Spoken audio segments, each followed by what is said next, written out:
Welcome back to the channel. आज हम एक ऐसे अहम और संगीन मौजू पर बात करने जा रहे हैं जो आलमी सतह पर यानी पूरी दुनिया में माओं की सेहत और जिंदगी के हवाले से एक इंतहाई खतरनाक मसला है। जब एक औरत बच्चे को जन्म देती है तो उसका जिस्म एक ऐसी हालत में होता है जहां उसे सबसे ज्यादा हिफाजत, सफाई और देखभाल की जरूरत होती है। लेकिन बदकिस्मती से दुनिया भर में, खास तौर पर उन इलाकों में जहां तिब्बी सहूलियत की कमी है, लाखों औरतें ऐसी हालात में बच्चे को जन्म देती हैं जो सफाई के मयार पर पूरी नहीं उतरती। आज हम पुएर्पेरल सेप्सिस के बारे में बात करेंगे, जिसे आम जबान में बच्चा दानी का इन्फेक्शन या सूतक का बुखार भी कहा जाता है। ये एक ऐसी जानलेवा बीमारी है जो डिलीवरी के बाद गैर मेयारी सफी यानी अनहाइजीनिक कंडीशंस की वजह से होती है, और अगर इसका वक्त पर इलाज न किया जाए तो ये चंद ही दिनों में एक सेहतमंद माँ की जान ले सकती है। इस खतरे को समझना, इसके असबाब को जानना और इसकी अलामत को पहचानना हर उस खानदान के लिए जरूरी है जो एक नए बच्चे की आमद का इंतजार कर रहा है। पुएर्पेरल सेप्सिस को मुकम्मल तौर पर समझने के लिए हमें सबसे पहले इस बात पर गौर करना होगा कि डिलीवरी के फौरन बाद माँ का जिस्म अंदर से कैसा होता है। जब बच्चा पैदा होता है और उसके बाद प्लेसेंटा यानी खेरी बच्चादनी से अलग होकर बाहर आती है तो बच्चादनी के अंदर एक बहुत बड़ा खुला हुआ जख्म बन जाता है। ये जख्म बिल्कुल वैसा ही होता है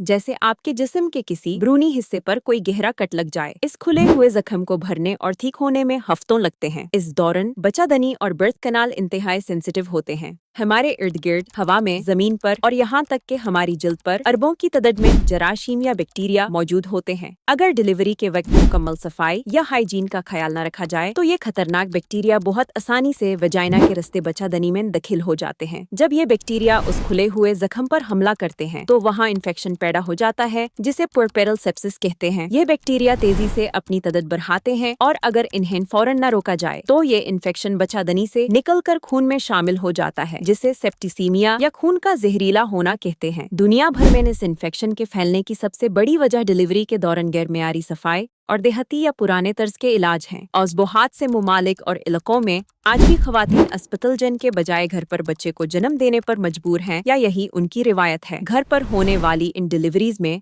अक्सर ऐसी दायां या बर्थ अटेंडेंट्स शामिल होती हैं जिन्हें जेडेड मेडिकल साइंस और इन्फेक्शन कंट्रोल की मुकम्मल ट्रेनिंग नहीं होती। सेप्सिस फैलने का सबसे आम जरिया गंदे हाथ और बिना स्टेरिलाइज किए गए औजार हैं। अगर बच्चा पैदा करवाने वाले शख्स ने अपने हाथ साबुन और साफ पानी से अच्छी तरह नहीं धोए या उसने स्टेरिलाइज किए हुए मेडिकल ग्लव्स नहीं पहने तो उसके हाथों के जरासीम सीधे माँ के जिस्म में मुंतकिल हो जाते हैं। इसके अलावा बच्चे की नाल या अम्बिलिकल कोड को काटने के लिए अगर किसी पुराने ब्लेड, जंग आलूद कंची या ऐसी छुरी का इस्तेमाल किया जाए जिसे उबलते हुए पानी में स्टेरिलाइज न किया गया हो तो ये इन्फेक्शन का एक बहुत बड़ा सबब बनता है। आलमी सतह पर बहुत सी ऐसी पुरानी और नुकसानदेह रिवायत भी मौजूद हैं, जहां डिलीवरी के बाद माँ के जिस्म या जख्म पर राख, मिट्टी, गोबर या गंदे कपड़े का इस्तेमाल किया जाता है ताकि खून को रोका जा सके या जख्म को जल्दी भरा जा सके। ये सब तरीके बैक्टीरिया को दवा देते हैं और माँ की जिंदगी को शदीद खतरे में डाल देते हैं। पुएर्पेरल सेप्सिस की अलामत को वक्त पर पहचानना जिंदगी और मौत का फैसला कर सकता है। डिलीवरी के बाद थोड़ा बहुत दर्द और थकावट होना एक नॉर्मल बात है, लेकिन सेप्सिस का दर्द और तकलीफ बिल्कुल अलग और शदीद होती है। सबसे पहली और सबसे बड़ी निशानी शदीद बुखार है। अगर डिलीवरी के पहले 24 घंटों के बाद माँ का दर्जाए हरारत 100.4 डिग्री फ़ारेनहाइट या इससे ज्यादा हो जाए और ये बुखार लगातार बना रहे तो ये एक वाज़े खतरे की घंटी है। इस बुखार के साथ माँ को शदीद सर्दी लगती है, कपकपी तारी होती है और जिस्म बुरी तरह दर्द करता है। दूसरी बड़ी अलामत बच्चादनी के मुकाम पर यानी पेट के निचले हिस्से में शदीद दर्द और दबाव का एहसास है। ये नॉर्मल आफ्टर पेन्स या क्रैम्प से मुख्तलिफ होता है। जब डॉक्टर या नर्स पेट को हाथ लगाते हैं तो माँ को इंतहाई तकलीफ महसूस होती है। तीसरी इंतहाई अहम अलामत डिस्चार्ज या लोचिया की बदबू है। नॉर्मल हालात में डिलीवरी के बाद आने वाले खून की महक एक आम वुंड्स जैसी होती है, लेकिन अगर बच्चादानी में इन्फेक्शन हो जाए तो इस खून में ऐसी बैक्टीरिया शामिल हो जाते हैं जो इंतहाई तेज, सरखी हुई और नाकाबिले बर्दाश्त बदबू पैदा करते हैं। इसके अलावा माँ की दिल की धड़कन अचानक बहुत तेज हो जाती है, सांस लेने में दुश्वारी महसूस होती है और ब्लड प्रेशर अचानक गिरने लगता है। अगर ऐसी कोई भी अलामत जाहिर हो तो एक लम्हा ज़या किए बगैर फौरन अस्पताल रुख करना चाहिए। अगर इस इन्फेक्शन को शुरुआती मरहले में पहचान कर इसका इलाज न किया जाए तो ये इंतहाई खतरनाक सूरत इख्तियार कर लेता है। बैक्टीरिया बच्चादनी की दीवारों को पार करके आसपास के आज़ा जैसे कि फलोपियन ट्यूब्स और ओवरीज में पहुंच जाते हैं। वहां से ये इन्फेक्शन खून की नलियों में दाखिल हो जाता है। जब बैक्टीरिया खून में शामिल होकर पूरे जिस्म में फैल जाते हैं तो जिस्म का मुदाफती निजाम यानी इम्यून सिस्टम एक शदीद और बेकाबू रिएक्शन देता है। इस हालत को सेप्टिक शॉक कहा जाता जाता है। सेप्टिक शॉक की हालत में माँ के अहम आज़ा जैसे कि गुर्दे, लिवर और दिल काम करना छोड़ सकते हैं। पूरे जिस्म में खून की गर्दिश मुतासिर हो जाती है और आखिरकार ये मल्टी ऑर्गन फेलियर का बायस बनता है, जो कि जानलेवा साबित होता है। दुनिया भर में मैटरनल मोर्टेलिटी या माओ की अमवात की सबसे बड़ी वजूहात में पुअरपेरल सेप्सिस टॉप पर आता है। ये एक ऐसी संगीन हकीकत है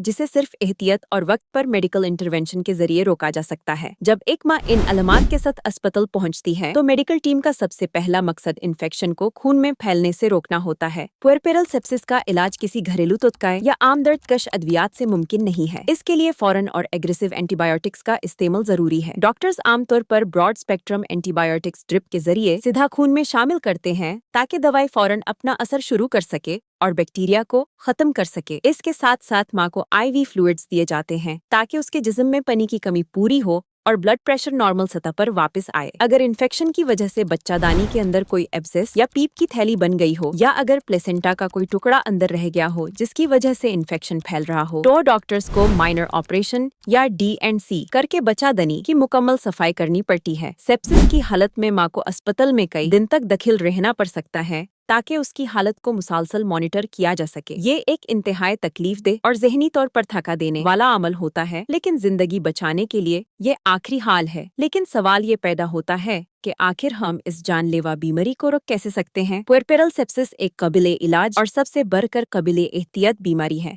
इसकी रोकथाम के लिए आलमी सतह पर वर्ल्ड हेल्थ ऑर्गेनाइजेशन जैसी तंजीमें क्लीन डिलीवरी प्रैक्टिसेस पर जोर देती हैं। अगर बच्चे की पैदाइश अस्पताल में नहीं हो रही तब भी 6 सफाई के उसूलों पर अमल करना लाजमी है। पहला, साफ हाथ यानी डिलीवरी करवाने वाले के हाथ साबुन और पानी से अच्छी तरह धुले हुए हों। दूसरा, साफ जगह यानी जिस बिस्तर या जमीन पर डिलीवरी हो रही है वहाँ कोई गंदी चादर या कपड़ा ना हो। तीसरा, साफ ब्लेड अम्बिलिकल कॉर्ड काटने के लिए हमेशा नया और स्टेरिलाइज किया हुआ ब्लेड इस्तेमाल हो। चौथा, साफ धागा नाल को बंधने के लिए साफ और उबली हुई डोरी का इस्तेमाल हो। पंचवां, साफ कपड़े माँ और नए बच्चे को साफ और धुले हुए कपड़ों में लपेटा जाए। और छठा, साफ पानी का इस्तेमाल। इन बुनियादी सफाई के उसूलों पर अमल करके दुनिया भर में लाखों माओं को इस जानलेवा इन्फेक्शन से बचाया जा सकता है। सेप्सिस का असर सिर्फ माँ के जिस्म पर नहीं पड़ता बल्कि उसके दिमाग और जज्बात पर भी इसका बहुत गहरा और मनफी असर होता है। एक माँ जब नए बच्चे को जन्म देती है तो उसकी सबसे बड़ी ख्वाहिश होती है कि वो अपने बच्चे को सीने से लगे, उसे फीड करवाए और उसकी देखभाल करे। लेकिन जब वो सेप्सिस जैसी जानलेवा बीमारी का शिकार हो जाती है तो उसे अपने ही बच्चे से दूर कर दिया जाता है ताकि दोनों की हिफाजत की जा सके। अस्पताल के बिस्तर पर अकेले लेटकर शदीद दर्द और बुखार में तड़पते हुए एक माँ को जो जहनी अजियत बर्दाश्त करनी पड़ती है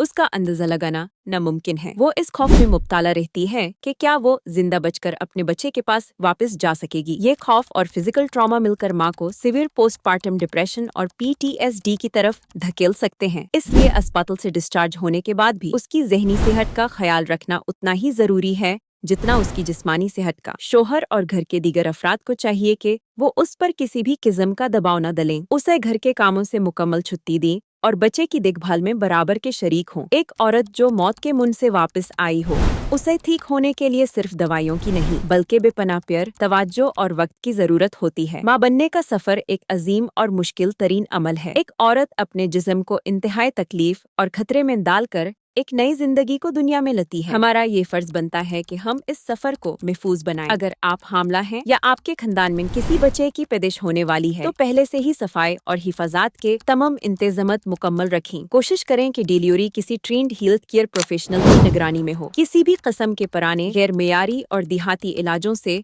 मुकम्मल ग्रीज करेंगी जो इन्फेक्शन का सबब बन सकते हैं। और बच्चे की पैदाइश के बाद पहले 40 दिन तक माँ की सेहत पर उतनी ही तवज्जो दें जितनी बच्चे पर दी जाती है। अगर बुखार, शदीद दर्द या किसी अजीब डिस्चार्ज की अलामत दिखाई दे तो उसे थकावट या आम दर्द समझकर नजरअंदाज मत करें। फौरन अपने डॉक्टर से राब्ता करें। आपकी थोड़ी सी एहतियात और वक्त पर लिया गया फैसला एक माँ की कीमती जान बचा सकता है। अपना और अपनी सेहत का बहुत ज्यादा ख्याल रखें और हमेशा याद रखें कि एक सेहतमंद माँ ही एक सेहतमंद खानदान की बुनियाद होती है। मैं आपसे मिलता हूँ अगली वीडियो में।